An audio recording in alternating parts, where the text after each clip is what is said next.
반갑습니다. 잘 주무셨습니까? 많이 보고 싶습니다. 오늘 목요일 아침이네요. 10월 28일입니다. 자, 오늘도 우리 잠시 마음을 좀 모으는 기도 하나님께 드리겠습니다.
오늘도 주님을 사모합니다.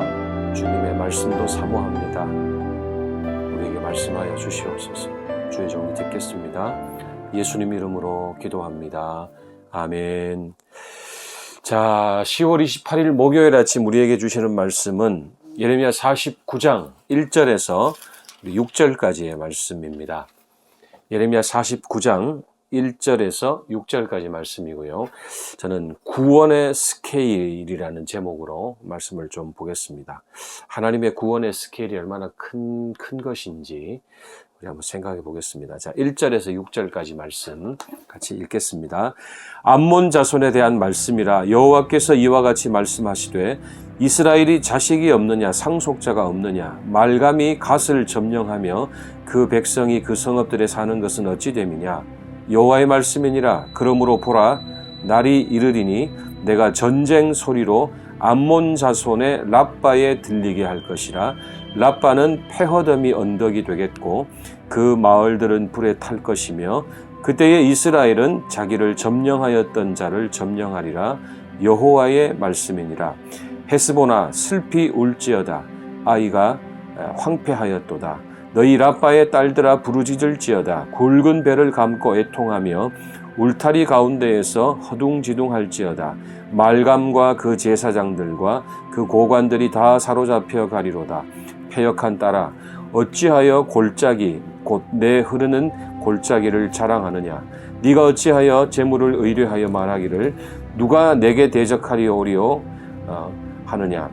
주 만군의 여호와의 말씀이니라. 보라 내가 두려움을 네 사방에서 네게 오게 하리니 너희 각 사람이 앞으로 쫓겨나갈 것이요 도망하는 자들을 모을 자가 없으리라. 그러나 그 후에 내가 암몬 자손의 포로를 돌아가게 하리라. 여호와의 말씀이니라. 아멘. 자, 말씀드린 대로 계속해서 지금 예레미야 46장부터 51장까지는 열방에 대한 하나님의 예언과 또 심판의 말씀입니다.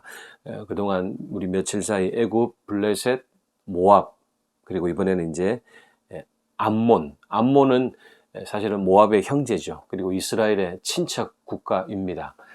하나님께서 특별히 암몬에 대해서 주목하시는 죄는 바로 북이스라엘 갓 지파의 땅을 빼앗은 일입니다. 1절에 그런 내용이 나오죠. 암몬 자손에 대한 말씀이라 여호와께서 이와 같이 말씀하시되 이스라엘이 자식이 없느냐 상속자가 없느냐 말감이 갓을 점령하여 그 백성이 그 성읍들에 사는 것은 어찌 됨이냐 이렇게 나와 있는데요. 여기서 말감이라는 것은 그들의 왕을 말하는 겁니다. 그러니까 역사적으로 보면 암몬은 요단강 동편에 자리 잡은 갓 지파의 영토를 호시탐탐 노리고 있다가 북이스라엘이 아수르에게 멸망당하자 곧바로 그 지역을 차지해 버렸습니다. 하나님께서는 사실은 친족 나라들인데 이렇게 다른 사람의 어떤 불행을 자기의 행복으로 만드는 이런 일들에 대해서 굉장히 예의주시하고 계시다는 이야기를 하고 있습니다. 무너진 나라의 땅을 차지하는 것이 뭐가 그렇게 잘못이냐라고 생각하기 쉽겠지만은, 여러분 사실 남은 자들이 스스로 살아갈 수 있도록 내버려 두는 것이 하나님의 정의 아니었을까, 그렇게 생각해 봅니다.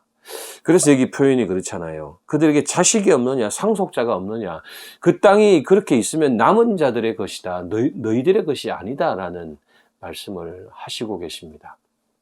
마치 하나님께서 6절에 나오듯이 암몬의 포로들이 다시 돌아오도록 은혜를 베푸시는 것처럼, 그 버려진 땅은 내가 알아서 할 것인데 왜 너희들이 그것을 착취했느냐라고 하나님이 말씀하십니다.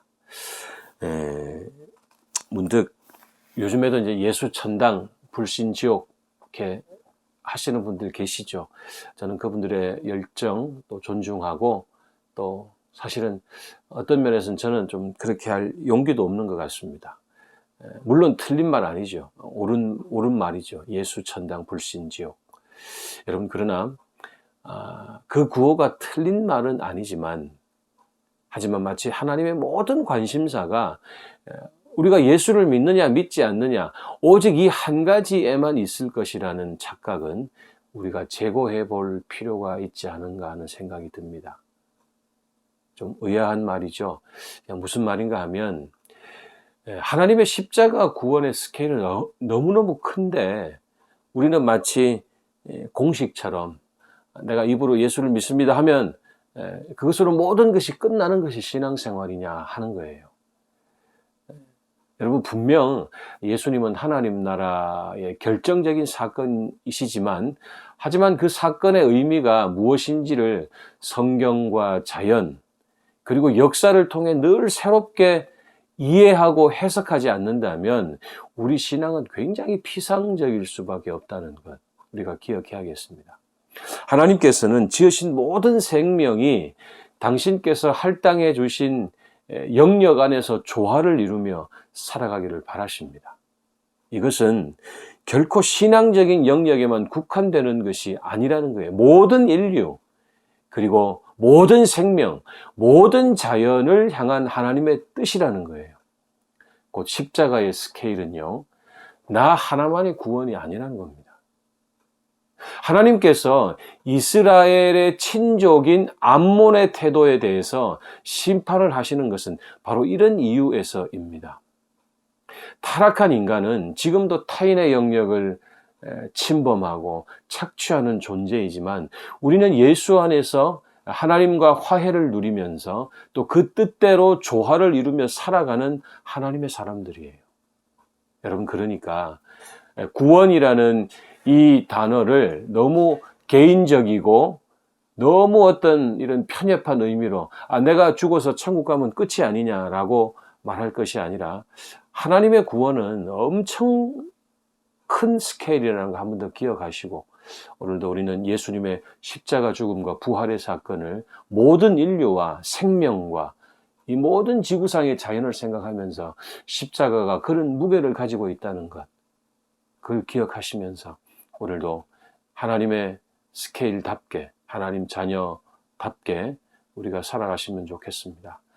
물론 여러분, 그렇다고 해서 예수 천당 불신 지옥이 틀리다는 말 결코 아닙니다. 정말 진리죠.